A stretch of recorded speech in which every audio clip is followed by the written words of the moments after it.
ఈ 2026వ సంవత్సరము మే నెల 2వ తారీఖు ఈ శనివారము రాత్రి విజ్ఞాపన ఆరాధన కూడికకు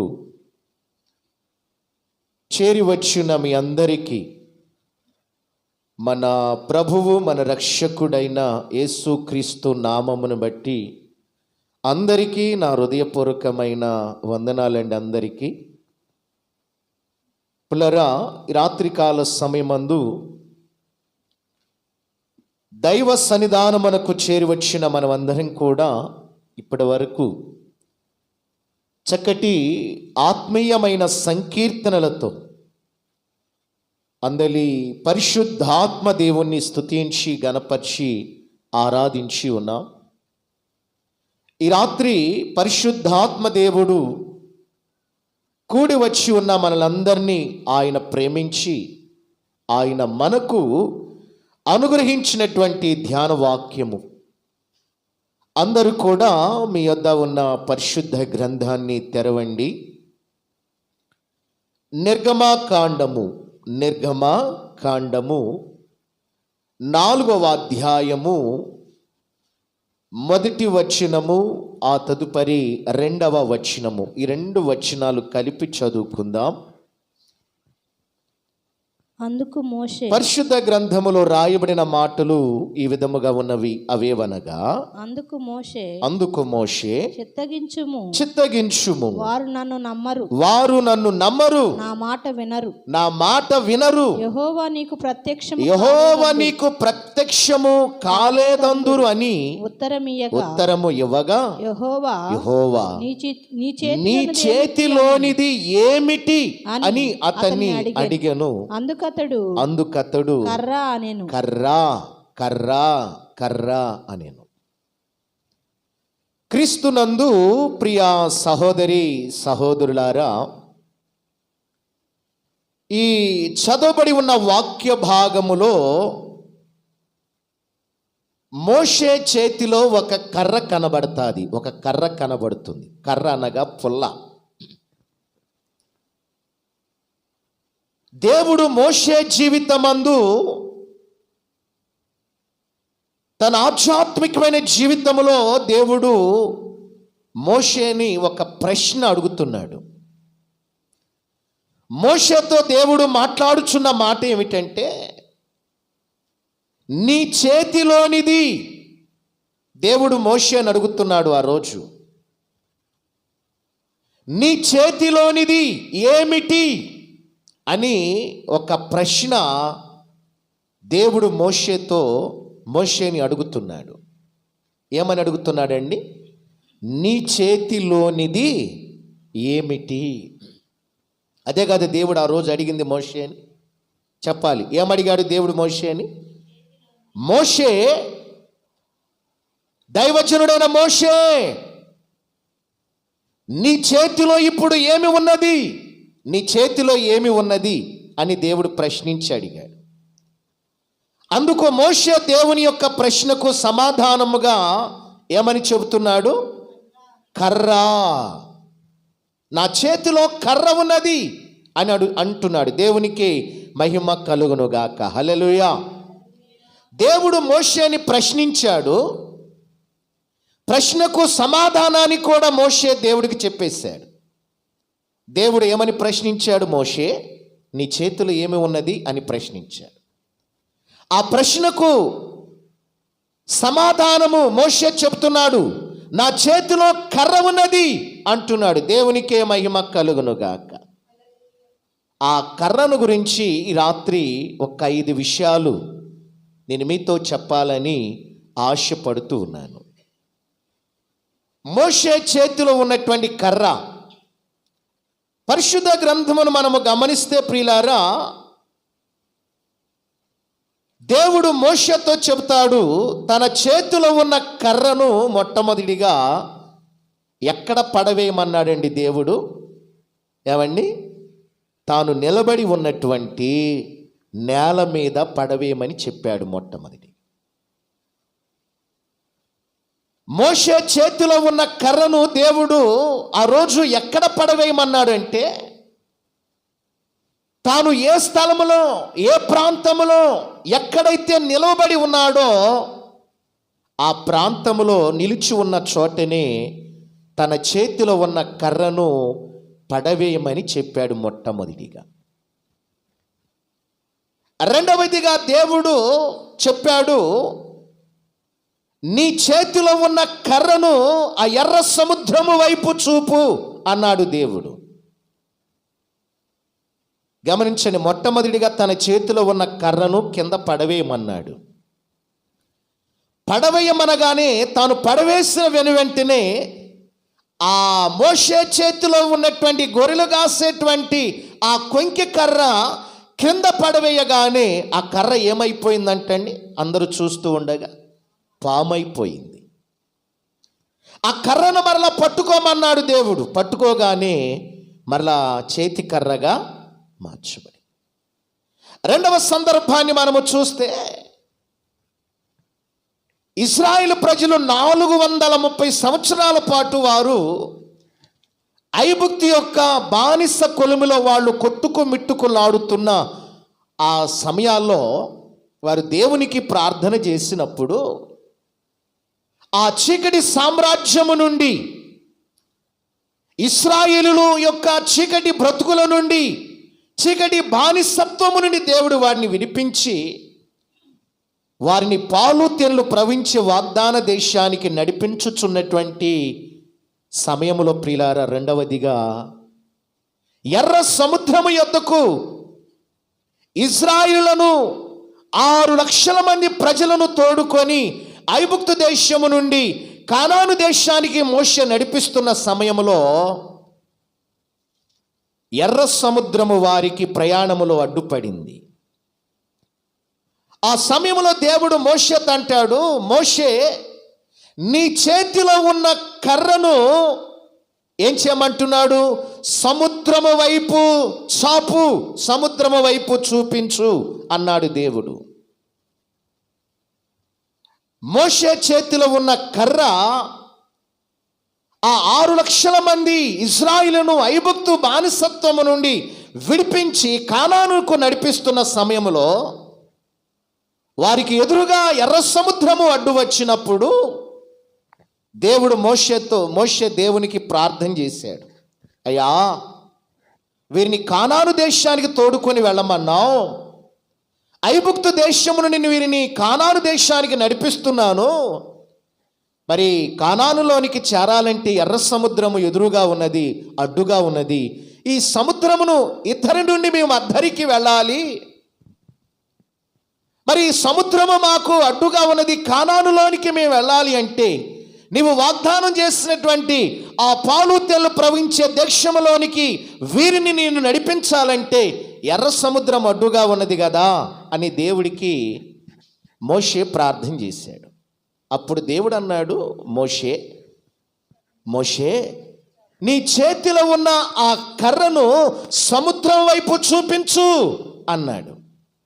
మోషే చేతిలో ఉన్న కర్ర సముద్రం వైపు చూపించగానే సముద్రం ఏమైపోయిందండి? వెనువెంటనే 2 పాయలుగా చీలి ఆ నీరు గోడగా నిలిచిందంట. దేవునికే మహిమ కలుగునుగాక. మూడవదిగా మనము చూస్తే, మరి మోషే చేతిలో ఉన్న కర్ర మనము గమనిస్తే, యుద్ధము జరుగుతున్నప్పుడు ఏమండి, 2 దేశాల మధ్య యుద్ధం జరుగుతూ ఉంది.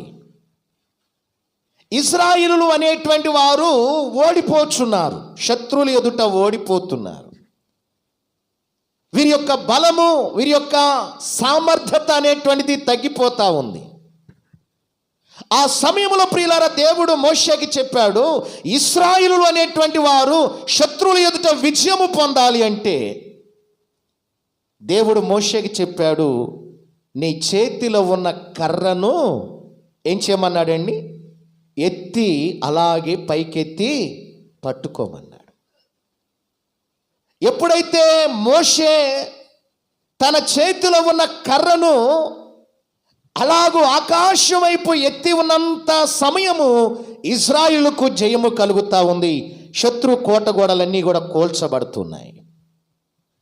మోషే చేతి చేతి యొక్క బలము తగ్గి అతడు చేతులు కిందికి దించుచున్న సమయంలో ఇజ్రాయిలు అపజయ పాలైపోతున్నారు. అతడి చేతిలో ఉన్న కర్ర ఎత్తినటువంటి సమయం అంతా కూడా ఇజ్రాయిలుకు శత్రువుల ఎదుట విజయము సాధించగలుగుతున్నారు. దేవునికే మహిమ కలుగునుగాక. నాలుగవదిగా మనము గమనిస్తే, ఇశ్రాయేలు ప్రజలు ప్రియులారా కానాను దేశములో వారు కానాను యాత్ర ప్రారంభిస్తున్న సమయంలో అరణ్యములోనికి వచ్చేసారు. వాళ్ళు అరణ్యములో త్రాగడానికి నీరు లేవు. ఇశ్రాయేలు అందరూ కూడా మోషే మీద సనుగుకుంటున్నారు. ఏవయ్యా, మేము ఐగుప్తు దేశంలో ఉన్నప్పుడు రకరకాల సముద్రాల్లో నీళ్లు పుష్కలముగా ఉంటూ ఉండేవి. మరి మమ్మల్ని కానాను దేశానికి తోడుకొని వెళ్తానంటున్నావు, ఆ పాలు తెల్లు ప్రవహించే దేశానికి మమ్మల్ని తీసుకొని వెళ్తానంటున్నావు. ఈ అరణ్యములో మేము త్రాగడానికి, మా పశువులు త్రాగడానికి నీరు ఎక్కడ కూడా మాకు అరణ్య ప్రాంతంలో దొరకడం లేదు అని మోషే మీద ఇశ్రాయేలు సనుగుకున్నప్పుడు దేవుడు చెప్పాడు మోషేకి, ఇశ్రాయేలు ప్రజలకు ఇప్పుడు నీరు కావాలి కదా, వాళ్ళందరూ కూడా వచ్చి నీ మీద దుమ్ముగా గుమ్ముగూడి వాళ్ళు నీ మీద తిరుగుబాటు చేస్తున్నారు కదా మోషే, నీవు నాకు ప్రార్థన చేశావు, నీ ప్రార్థన నేను విన్నాను. ఇదిగో మోషే, ఇప్పుడు అరణ్య ప్రాంతంలో బండలో నుండి నేను ఇశ్రాయేలు ప్రజలు త్రాగడానికి నీరును రప్పిస్తాను. నేను బండలో ఉన్నటువంటి నీళ్లు ఉదకము బయటకు రావాలి అంటే నీవు ఏం చేయాలో తెలుసా? ఆ బండను నీ చేతిలో ఉన్న కర్రను తీసుకొని బండను కొట్టు అన్నాడు దేవుడు. మోషే చేతిలో ఉన్న ఆ చేతి కర్రను అరణ్యములో ఇశ్రాయేలు యొక్క ప్రజల యొక్క దాహము తీర్చడానికి మోషే ఏం చేశాడంటే దేవుడు చెప్పినట్లుగా తన చేతిలో ఉన్న చేతి కర్రను తీసుకొని ఆ బండను కొట్టగా ఆ బండ చీల్చబడి జీవజల నదులు ప్రవహించాయి. దేవునికి మహిమ కలుగునుగాక. హల్లెలూయా, హల్లెలూయా. ఇప్పుడు చూడండి ప్రియులారా, మరి మోషే చేతిలో ఉన్న ఆ కర్ర ఎన్ని అద్భుతాలు జరిగిందో, ఎన్ని సూచక క్రియలు జరిగిందో మనం ఇక్కడ చూస్తున్నాం. ఇశ్రాయేలు ప్రజలకు ప్రియులారా మరి ఆహారము కావాలి అన్నప్పుడు దైవజనుడైన మోషే ఏం చేశాడండి? ఏమండి, వాళ్ళకు మాంసం కావాలన్నప్పుడు, ఆహారము కావాలన్నప్పుడు మోషే ఏం చేశాడు?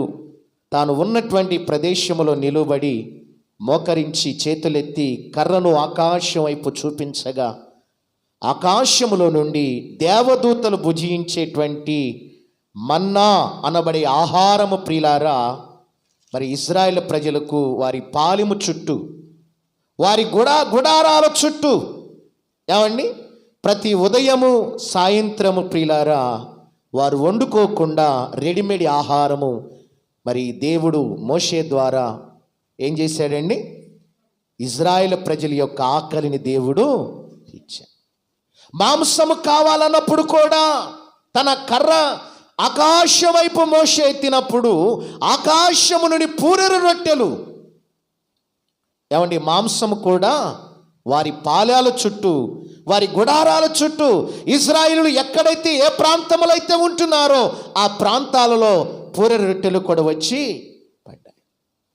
ఇదంతా కూడా దేని ద్వారా అంటే మోషే చేతిలో ఉన్న కర్ర ద్వారా దేవుడు ఇన్ని అద్భుతాలు, ఇన్ని ఆశ్చర్య కార్యాలు, ఇన్ని సూచక క్రియలు, ఇన్ని మహత్కార్యాలు దేవుడు మోషే ద్వారా తన చేతిలో ఉన్న కర్ర సహాయముతో ఇన్ని అద్భుత కార్యాలు దేవుడు జరిగించగలిగాడు. దేవునికే మహిమ కలుగునుగా.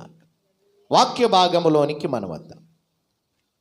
మనము చదువుకున్నటువంటి నిర్గమాకాండము 4వ అధ్యాయము 2వ వాక్యమును మనము చూస్తే దేవుడు ఆ రోజు మోషేతో ప్రశ్నించి అడుగుతున్నాడు మోషేని, మోషే, దైవజనుడైన మోషే, నీ చేతిలో ఉన్నది ఏమిటి? నీ చేతిలో ఇప్పుడు ఏమి ఉన్నది అని దేవుడు ప్రశ్నించి అడిగితే, ఆ ప్రశ్నకు సమాధానముగా మోషే దేవుడు అంటాడు, అయ్యా, నా చేతిలో ఒక కర్ర ఉన్నది అన్నాడు. దేవునికే మహిమ కలుగునుగాక. హల్లెలూయా, హల్లెలూయా.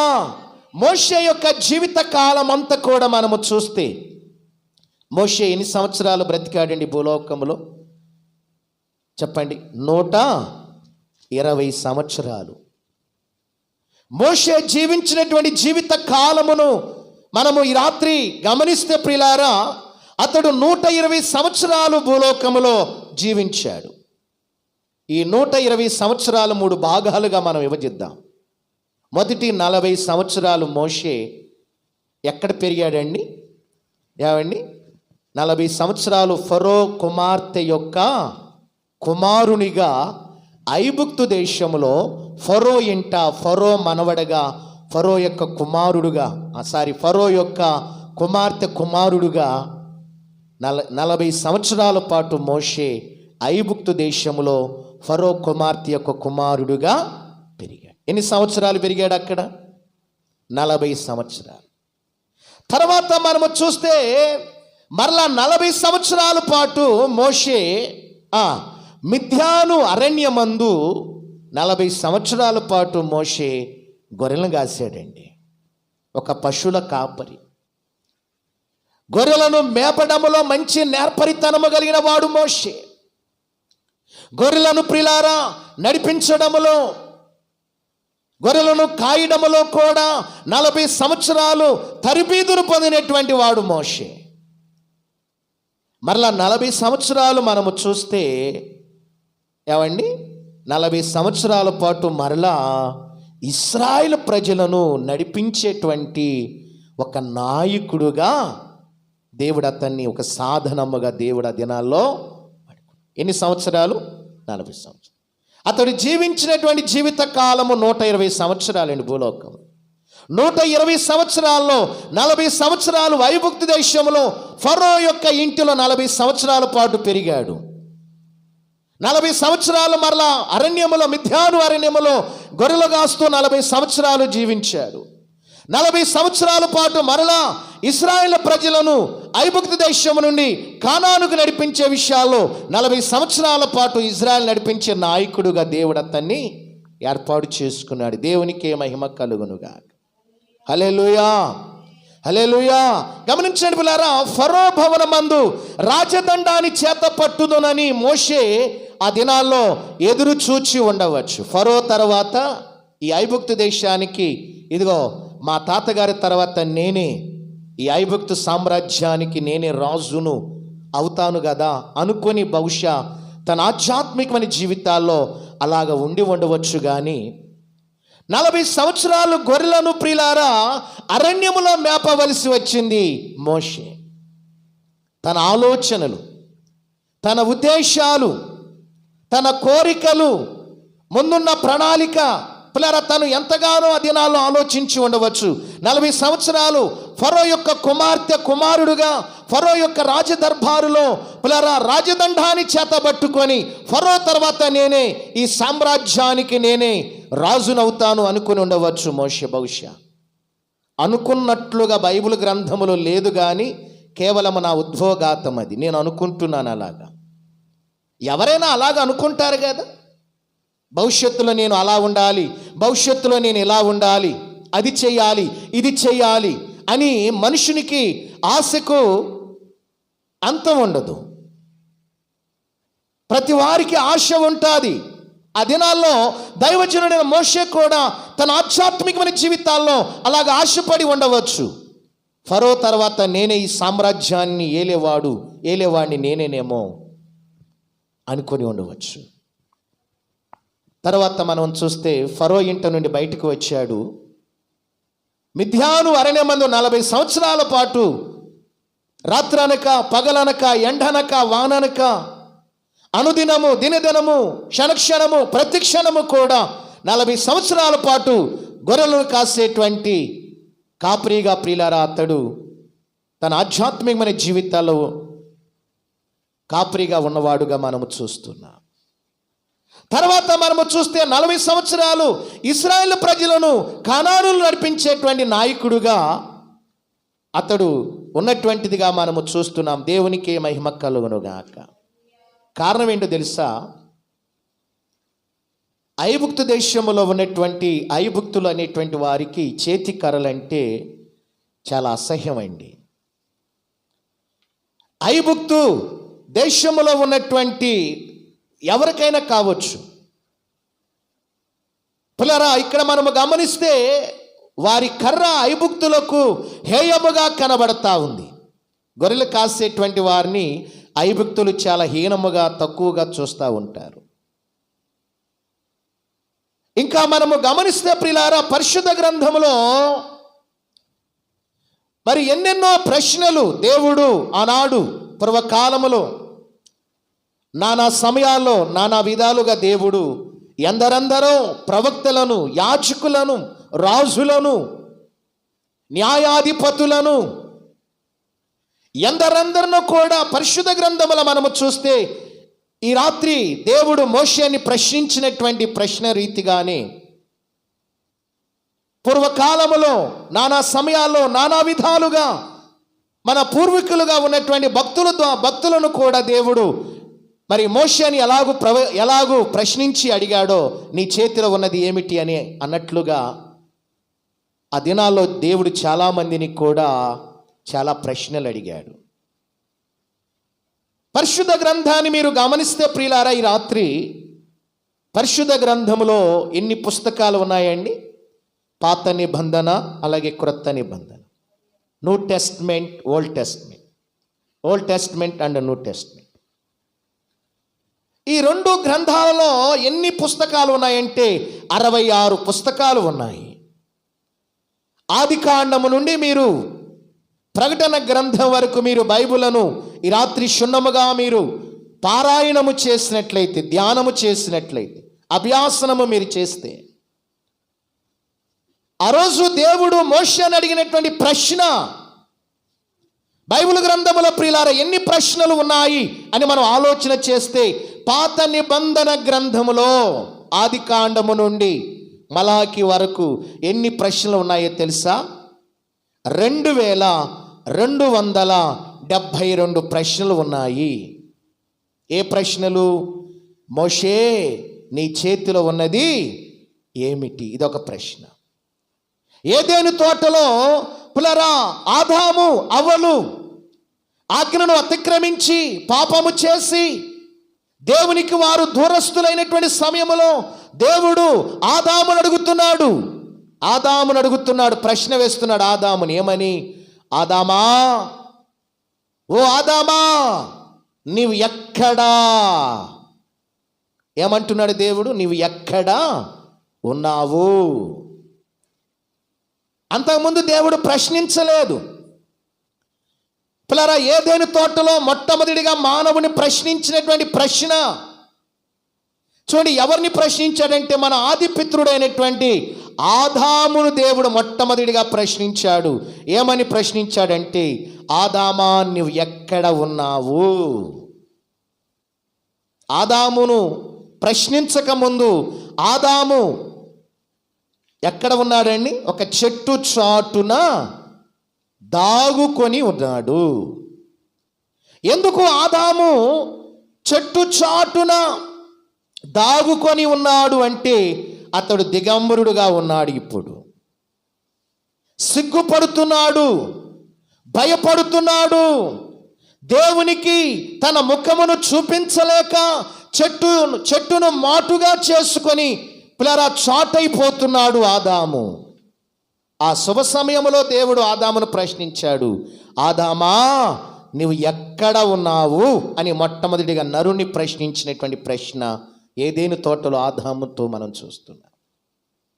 పాత నిబంధన గ్రంథముల మనము చూస్తే దేవుడు నానా సమయాల్లో నానా విధాలుగా తన భక్తులను ప్రశ్నించేటువంటి ప్రశ్నలు ఎన్ని ఉన్నాయంటే, పాత నిబంధన గ్రంథములో 2272 ప్రశ్నలు ఉన్నాయండి. మీరు చదువుకోండి బైబిల్ గ్రంథం. ఎక్కడి నుండి? ఆది కాండము నుండి మలాకి వరకు పాత నిబంధన గ్రంథములో ఉన్న పుస్తకాలన్నిటిలో దేవుడు ఆదామును ప్రశ్నించేటువంటి ప్రశ్నగా, మోషేని ప్రశ్నించేటువంటి ప్రశ్నగా మనము చూస్తే 2272 ప్రశ్నలు పాత నిబంధన గ్రంథములో మనము చూస్తాము. క్రొత్త నిబంధనలో కూడా మనకు కనబడుతున్న దేవుడు ప్రశ్నించినటువంటి ప్రశ్నలు. యేసుక్రీస్తు వారు నరుడుగా, నరవతారుడుగా పరలోకము నుండి భూలోకానికి వచ్చి ఆయన పరిచర్య చేస్తా ఉన్నటువంటి ఆ దినాలలో ఆయన కూడా, యేసుక్రీస్తు వారు కూడా శరీరధారుడుగా ఈ భూమి మీద సంచరిస్తున్నటువంటి దినాలలో మనుషులను ప్రశ్నించేటువంటి ప్రశ్నలు క్రొత్త నిబంధనలో కూడా మత్తయి సువార్త నుండి ప్రకటన గ్రంథం వరకు మనము చూస్తే యేసుక్రీస్తు వారు కూడా ఆ దినాల్లో మనుషులను, శాస్త్రులను, పరిసయ్యులను, సద్దుకైలను, యూదామత పెద్దలను, సన్హెడ్రి సభ వారిని, అంత మాత్రమే కాకుండా ప్రియులారా 12 మంది శిష్యులను, సర్వ సమాజమును ఆయన కూడా ప్రశ్నించేటువంటి ప్రశ్నలు క్రొత్త నిబంధనలు మనము చూస్తే 1022 ప్రశ్నలు యేసుక్రీస్తు వారు కూడా ఆయన శరీరధారుడుగా భూలోకములో సంచరించుచున్న దినాలలో ఆయన కూడా ప్రశ్నించాడు. ఆయన తండ్రి పరలోకములో ఉన్నటువంటి దేవుడు పూర్వకాలములో ప్రియులారా పాత నిబంధన కాలములో 2272 ప్రశ్నలు తండ్రి ప్రశ్నిస్తే కుమారుడు కూడా 1022 ప్రశ్నలు మనుషులను ప్రశ్నించాడు. గమనించండి ప్రియులారా, ఈ రాత్రి నేను ఈ ప్రశ్న గురించి కొన్ని విషయాలు నేను మీ ముందుకు తీసుకొని వస్తూ ఉన్నాను. నిర్గమకాండము మీరు చూడండి 4వ అధ్యాయము 2వ వాక్యమును మనము చూస్తే దేవుడు మోషేను అంటున్నాడు. ఏమంటున్నాడు? చదవండి, ఒక్కసారి చదవండి. యెహోవా నీ చేతిలోనిది ఏమిటి అని అతన్ని అడిగాను. అందుకు అతడు కర్రా అన్నాడు. ఏమన్నాడండి? మోషే చేతిలో ఏమి ఉన్నదంటండి? ఏమండి? పశువులను కాసుకునేటువంటి ఒక కర్ర మోషే చేతిలో ఉన్నదండి. గమనించండి పిల్లారా, దావీదు చేతిలో ఏమి ఉన్నదో తెలుసా? యాలా లోయలో గొలియాతుతో యుద్ధం చేయడానికి దావీదు బాలుడు, బలము లేనివాడు, యుద్ధాభ్యాసము నేర్చుకొననటువంటి వాడు. ఏమండి? ఫిలిస్తీన్ల యొక్క దేశము నుండి ఇజ్రాయెల్ దేశం మీదకి వచ్చి ఇజ్రాయిల్ అందరినీ కూడా భయక్రాంతులు చేస్తున్నటువంటి 6 మూరల జానుడు, అజానుభావుడైనటువంటి గొలియాతుతో యుద్ధం చేయడానికి కూడా దావీదు యాలా లోయలోకి దేని సహాయముతో ఆ యాలా లోయలోనికి దిగి గొలియాతుతో యుద్ధం చేయడానికి ఎదుర్కొని వెళుతున్నాడు తెలుసా మీకు? దావీదు చేతులు ఏమున్నదంటండి? ఒక వడిసెల. మోషే చేతిలో ఎలాగూ కర్ర ఉన్నదో ఆ దినాల్లో ప్రియులారా గొలియాతుతో యుద్ధం చేయడానికి యాలా లోయలోనికి దిగి గొలియాతును ఎదుర్కోవడానికి ముందుకు వెళుతున్నటువంటి దావీదు యొక్క చేతిలో ఒక వడిసెల ఉన్నది. అతని నడుమునకు ఒక దిట్టి ఉన్నది, ఒక సంచి ఉన్నది. ఆ సంచిలో 5 రాళ్ళు ఉన్నాయి. ఎన్ని రాళ్ళు ఉన్నాయండి? చేతిలోనేమో వడిసెల ఉన్నది, నడుము కట్టుకున్నటువంటి సంచిలో 5 రాళ్ళు ఉన్నాయి. దేవునికే మహిమ కలుగునుగా. హల్లెలూయా. తన నడుముకు కట్టుకున్నటువంటి సంచిలో ఉన్న 5 రాళ్లలో ఒక రాయిని తీసి ఆ వడిసెలలో పెట్టి శత్రువైనటువంటి గొలియాతును గురి చూసి ఏం చేశాడు దావీదు? తన చేతిలో ఉన్న వడిసెలను తిప్పి రాయిని విసిరి కొట్టగా అతడి నొసటకు తగిలి బోర్లబడ్డాడు. తన వరలో ఉన్న కత్తిని, ఇది గొలియాతు యొక్క వరలో ఉన్న కత్తినే, తన కత్తిని తాను తీసి గొలియాతు యొక్క తలను నరికి తలబట్టుకొని ఏలాలోయనికి పైకి వచ్చాడు విజయశీలుడై. గమనించండి పిల్లారా, మరలా మనము గమనిస్తే మోషే చేతిలో చేతికర్ర ఉన్నది, పశువులు కాసేటువంటి చేతికర్ర. దావీదు చేతిలో వడిసెల ఉన్నది. మరి గిద్యోను చేతిలో ఏమి ఉన్నదంటే అండి, గిద్యోను చేతిలో ఏమి ఉన్నదో తెలుసా? ఒక కొండ, ఒక దివిటి గిద్యోను చేతిలో ఉన్నది. ఆ కొండ తన చేతిలో ఉన్న దివిటి సహాయముతో శత్రులందరినీ కూడా రాత్రికి రాత్రే హతమార్చేశాడు. పారిపోయారండి శత్రువులు కూడా యుద్ధం చేయడానికి వస్తున్నవారు. గిద్యోను తన చేతిలో ప్రియులారా ఒక కొండ, ఒక దివిటి ఉన్నది. శత్రులందరూ కూడా గిద్యోను చేతిలో, వారి పక్షాన ఉన్నటువంటి వారందరి చేతిలో ఉన్న దివిటీలను చూసి శత్రువులందరూ కూడా యుద్ధం చేయలేక సర్దుకుని వెళ్ళిపోయారండి. ఇంకా మనము చూస్తే సంసోను యొక్క చేతిలో ఏమన్నదో తెలుసా? ఆ రోజు గాడిద యొక్క దవడ ఎముక సంసోను యొక్క చేతిలో ఉన్నది. సంసోను చేతిలో ఉన్నటువంటి ఆ గాడిద దవడ యొక్క ఎముకతో ఫిలిష్తీయులలో 1000 మందిని హతమార్చేశాడు ఒక్క సంసోను. ఒక్కడు ఏం చేశాడండి? 1000 మంది తన మీదకు వచ్చినటువంటి, ఒక్కసారిగా వచ్చినటువంటి ఫిలిష్తీయులందరినీ కూడా తన చేతిలో ఉన్న గాడిద దవడ ఎముకతో శత్రులందరినీ కూడా హతం చేసేసాడు. ఇంకా మనము గమనిస్తే ప్రియులారా, ప్రవక్తని యొక్క భార్య ఇంటిలో చూడండి, ప్రవక్తని యొక్క భార్య ఇంటిలో తన అప్పు తీర్చబడడానికి ఆ ఇంటిలో ఏమన్నదో తెలుసా? ఇంటిలో ఒక మూలన నూనె కొండ ఉన్నది. ఒక కొండ ఉంది. ఆ కొండలో పట్టెడంత నూనె మాత్రమే ఉన్నది, కాస్తంత నూనె మాత్రమే ఉన్నది. చూడండి పిల్లారా, ప్రవక్తని యొక్క శిష్యుడు అప్పు చేసి అప్పు తీర్చకుండా కాయిలా పడి చచ్చిపోయాడు. అప్పుల వాడు వచ్చి, అప్పిచ్చినటువంటి వాడు అప్పు చేయు వాని యొద్దకు వచ్చి తన భార్యని అడిగాడు, ప్రవక్తని శిష్యుని యొక్క భార్యని అడిగాడు, అమ్మా నీ భర్త నా దగ్గర అప్పు తీసుకున్నాడు, అప్పు తీర్చకుండానే చచ్చిపోయాడు, మరి నేను ఇచ్చినటువంటి అప్పు నాకు తిరిగి ఇచ్చేయండి అన్నప్పుడు ఆ ప్రవక్తని శిష్యుని యొక్క భార్య అంటుంది, అయ్యా అప్పు తీర్చడానికి నా యొద్ద ఎలాంటి రోకలు లేవు. నా భర్త ఎలాంటి ఆస్తిపాస్తులు కూడబెట్టి చచ్చిపోలేదు, చచ్చిపోయేటప్పుడు ఎలాంటి ఆస్తిపాస్తులు కూడబెట్టలేదు. ఇదిగో మేము చాలా పేదవారిమి, రెక్కాడితే గాని మా బ్రతుకులు డొక్కాడవయ్యా. అప్పు చేసిన మాట వాస్తవమే, అప్పు తీర్చడానికి మా దగ్గర అంత శక్తి సామర్థ్యత లేదు అంటున్నప్పుడు అప్పిచ్చిన వాడు ఊరుకుంటాడా? బైబిల్లో రాయబడింది, అప్పిచ్చిన వాడట అప్పు చేయువానికి దాసుడట.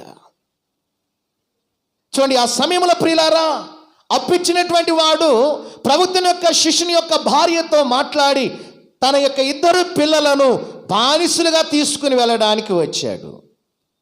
ఆ సమయంలో ఆ ప్రవక్తని యొక్క శిష్యుని భార్య ఏం చేసింది తెలుసా? దైవజనుడి యొద్దకు వెళ్ళి సలహాను కోరి దైవజనుడు చెప్పినట్లుగా ఏం చేసింది? ఆమె పాటించింది. దైవజనుడు చెప్పినట్లుగా ఆమె ఏది చెప్పాడో అది చేసింది కనుక ఆమె అప్పు తీర్చబడింది. దేవునికే మహిమ కలుగునుగాక. హల్లెలూయా. ప్రవక్తని యొక్క ఇంటిలో ఏమి ఉన్నదంటే అండి, భార్య ఇంటిలో ఒక నూనె కొండ ఉన్నది. ఆమె ఇంటిలో నూనె కొండ ఉంది. ఆ కొండే ఆమె అప్పును తీర్చింది.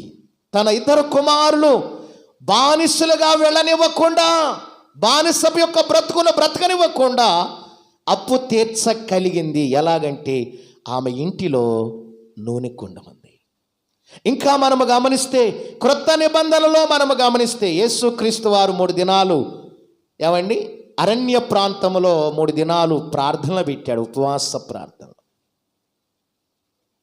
ఆ ప్రార్థనకు ఒక చిన్న బాలుడు వారి అమ్మగారి ఇంటి దగ్గర, అరే యేసు ప్రభు వాక్యాలు వినటానికి వెళ్తున్నావు కదరా, మరి 3 రోజులు సభలు పెట్టాడు ప్రభువారు, ఇదిగో ఆయన బోధలు వినటానికి వెళుతున్నావు కదయ్యా, ఆకలి వేసినప్పుడు ఇదిగో 5 రొట్టెలు 2 చిన్న చేపలు మూటగట్టాను, ఇదిగో ఆకలి వేసినప్పుడు అప్పుడప్పుడు ఈ రొట్టెలు ఈ చేపలు తినని చెప్పి చిన్న బాలుడికి వాళ్ళ తల్లి వాళ్ళ ఇంటి దగ్గర ఏం చేసిందండి, 5 రొట్టెలు 2 చిన్న చేపలు మూటగట్టి పిల్లవాడి చేతికిచ్చి ప్రభు దగ్గరకు. మరి యేసుక్రీస్తు వారు ప్రియులారా ఆ 3వ దినమందు సభ అనంతరము శిష్యులను ఉద్దేశించి ప్రభు మాట్లాడతాడు. ఏమంటున్నాడు? ఈ ప్రజలను ఉద్దేశించి శిష్యులతో చెప్తాడు. శిష్యులను పిలిచి వీళ్ళకి ఆహారం పెట్టండి అంటాడు. వాళ్ళు ఆశ్చర్యపడిపోయారు. ఇదేంటి, ఈ అరణ్య ప్రాంతంలో ఇన్ని వేల మందికి ఎక్కడి నుండి మేము ఆహారం తెచ్చి పెట్టాలి?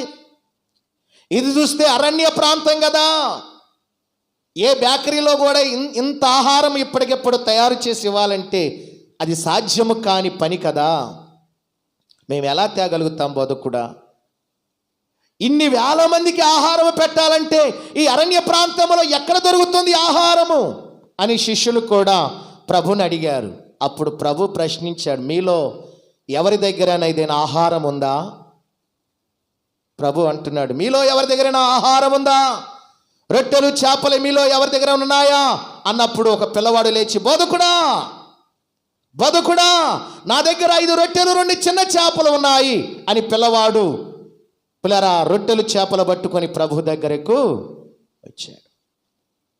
ఆ పిల్లవాడి చేతిలో ఏమి ఉన్నాయంటే అండి, 5 రొట్టెలు 2 చిన్న చేప.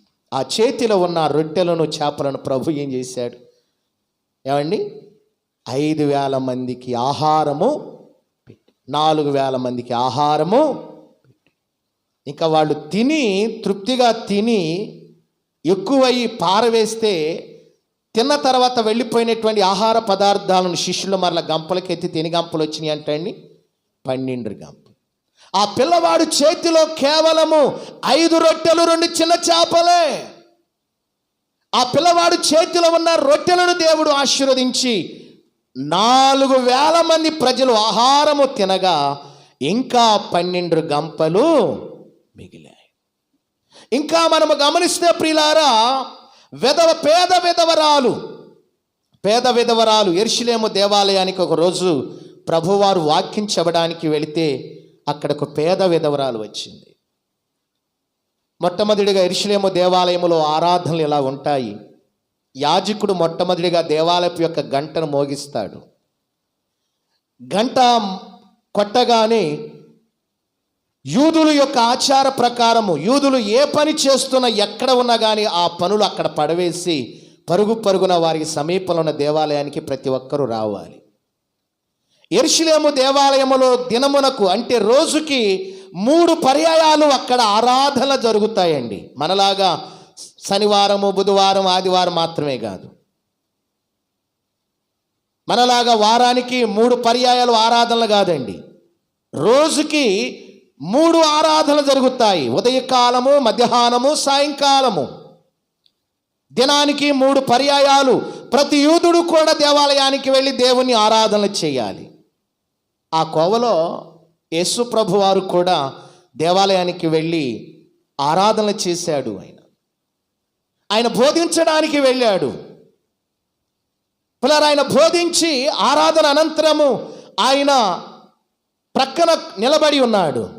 అప్పుడు ప్రియులారా, దేవాలయానికి వచ్చినటువంటి వారందరూ కూడా ఆరాధన చివరిలో కానుకలు వెత్తబడుతూ ఉంటాయి. అందరూ కూడా వచ్చి ప్రభు చూస్తుండగా కానుక పెట్టెలో కానుకలు వేస్తున్నారు. అందరినీ కూడా దేవుడు చూస్తున్నాడు. ఆ రోజు కానుక పెట్టె దగ్గరే ఉండి ఎవరంత కానుక వేస్తున్నారు, ఎవరంత దేవునికి సమర్పిస్తున్నారు, ఎవరి అంత హృదయాలు, వారి హృదయాలు వారి మనస్సులు ఎలా ఉన్నాయి అని దేవుడు హృదయాలను పరిశోధిస్తున్నాడు. వారి కానుకలను చూస్తున్నాడు, వారి చేతులను కూడా రోజు దేవుడు చూస్తున్నాడు. అయితే పేద విధవరాలు తన చెంగులో మూట కట్టుకుంది. ఎన్ని కాసులండి? 2 కాసులు. ఇక ఆమెకు అవే జీవనాధారం. ఇక ఇంటిలో ఆమె దాచుకున్నటువంటి ఏమీ కూడా లేదు. ఆమె చేతిలో 2 కాసులు ఉన్నాయి. ఆ 2 కాసులు తీసుకుని వచ్చి ఏం చేసిందండి, ప్రభువారు చూస్తూ ఉండగా తన జీవనమంతా కూడా కానుక పెట్టెలు వేసేసింది. ప్రభువారు అప్పుడు అందరినీ కూడా ప్రశ్నించాడు. కానుకలు అనంతరము ప్రభు ఏమంటున్నాడు తెలుసా? మీ అందరికన్నా కూడా ఇదిగో ఈ విధవరాలు వేసిన 2 కాసులు బహు విలువైనవి అన్నాడు. దేవునికే మహిమ కలుగునుగాక. హల్లెలూయా. ఆమె చేతిలో 2 కాసులు ఉన్నవి. తన జీవనమంతా కూడా దేవునికి ఇచ్చేసింది. బాలుడు చేతిలో 5 రొట్టెలు 2 చిన్న చేపలు ఉన్నాయి. ఆ బాలుడు కూడా ఏం చేశాడు? తన చేతిలో ఉన్న రొట్టెలు చేపలు ప్రభువుకి అర్పించాడు. ఇంకా మనము చూస్తే ప్రవక్తని యొక్క శిష్యుని యొక్క భార్య ఇంటిలో నూనె కుండ ఉన్నది. తన ఇంటిలో నూనె కుండ ఉన్నది. అద్భుతం జరిగింది. సంసోను యొక్క చేతిలో దవడ ఎముక ఉన్నది. ఆ దవడ ఎముకతో ఏం చేశాడండి? ఫిలిస్తీయులను 1000 మందిని సునాయాసనముగా హతమార్చేశాడు తన చేతిలో ఉన్న దవడ ఎముక సహాయం. ఇంకా మనము చూస్తే గిద్యోను యొక్క చేతిలో నూనె కుండ దివిటి ఉన్నది. శత్రులందరూ కూడా పరారై పారిపోయారు. వీళ్ళతో మనం యుద్ధం చేయలేమయ్యా, వీళ్ళను మనము జయించలేము, వీళ్ళతో మనం యుద్ధం చేయలేము అని చెప్పి శత్రులందరూ కూడా వారు పారిపోయారండి. గిద్యోను చేతిలో ఉన్న ఏమండి కొండను దివిటిని చూచి. ఇంకా మనం చూస్తే దావీదు చేతిలో వడిసెలను మనము గమనిస్తే తన చేతిలో ఉన్న వడిచెలతో ఏం చేశాడు? గొలియాతును దావీదు హతమార్చాడు. మోషే చేతిలో ఇప్పుడు చేతి కర్ర ఉన్నది. ఆ చేతి కర్రతో మోషే ఏం చేశాడండి? ఇందాక చెప్పానే ఏమండి 5 అద్భుతాలు చేశాడు మోషే. ఎన్ని అద్భుతాలు చేశాడు? నా మాటలో ముగించబోతున్నాను. ఎన్ని అద్భుతాలు చేశాడంటే, ఒకటి, మోషే చేతిలో ఉన్న కర్ర కింద పడవేయగానే పామైపోయింది. ఆ కర్రను ఐగుప్తు ఏటిని కొట్టగా ఏటి అంతా కూడా ఏమైపోయిందండి? రక్తముగా మార్చబడింది. చూడండి పిల్లారా, మోషే చేతిలో ఉన్న కర్ర 10 అద్భుతాలు చేయబడింది. అద్భుతాలు చేసే కర్ర. మోషే చేతిలో ఉన్న కర్ర వాగ్దానపు కర్ర. మోషే చేతిలో ఉన్న కర్ర ప్రార్థన అనబడేటువంటి కర్ర. మోషే చేతిలో ఉన్న కర్ర నీటిని తెచ్చినటువంటి కర్ర. చివరిగా మోషే చేతిలో ఉన్న కర్రే ఇజ్రాయేలును తీర్పు తీర్చినటువంటి కర్రగా కనబడు. ఈ 5 కర్రల గురించి చెప్పాలనుకున్నాను, సమయం లేనందున నా మాటలు ముగిస్తున్నాను. ప్రభు చిత్తమైతే మరొక వర్తమానములు ఇదే విషయాన్ని మనం కంటిన్యూ చేద్దాం. దయచేసి అందరూ కూడా మోకరించండి, ప్రార్థన చేసుకుందాం.